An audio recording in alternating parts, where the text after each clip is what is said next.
If you want to see more detailed images, videos, and the full article, check the link in the description. A new report casts a critical eye on the controversial doctrine of joint enterprise in England and Wales. Researchers from the Miscarriage of Justice charity, Appeal, have spent 6 months meticulously observing trials, uncovering deeply unsettling patterns. Their findings paint a picture of excessive charging practices, with individuals facing murder charges despite tenuous links to the alleged crimes. The study followed 17 attempted murder and murder cases at London's Old Bailey, focusing on the disproportionate impact on young black men. The sheer scope of the issue is staggering.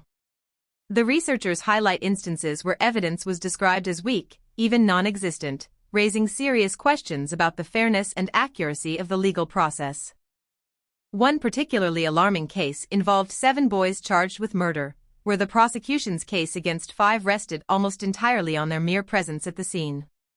The report, titled Joint Enterprise on Trial, reveals a disturbing trend of overzealous charging decisions by the Crown Prosecution Service, a failure to adequately assess the strength of cases before trial, and a system seemingly casting an unreasonably wide net. The researchers note a troubling reliance on speculation rather than concrete facts, with key elements like knowledge and intention frequently presumed rather than proven. The stark racial disparities are equally concerning. 60% of defendants in the observed trials were black, and a significant majority, 79%, were from minority ethnic backgrounds. The report points to the persistent use of racial stereotypes in prosecution narratives, despite stated efforts by the CPS to address this issue.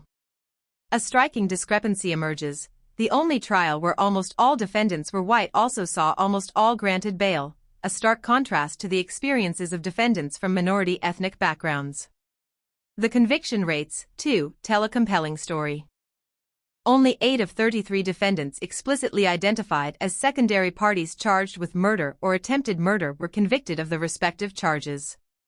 One case, involving 50 charges against 8 defendants, resulted in a single conviction. This aligns with earlier research indicating significantly lower conviction rates for secondary suspects in murder cases compared to those directly accused. These findings raise profound questions about the application of joint enterprise, its potential for miscarriages of justice, and the systemic biases at play within the criminal justice system. The implications are far-reaching, impacting not only individual lives but also the integrity of the legal system itself.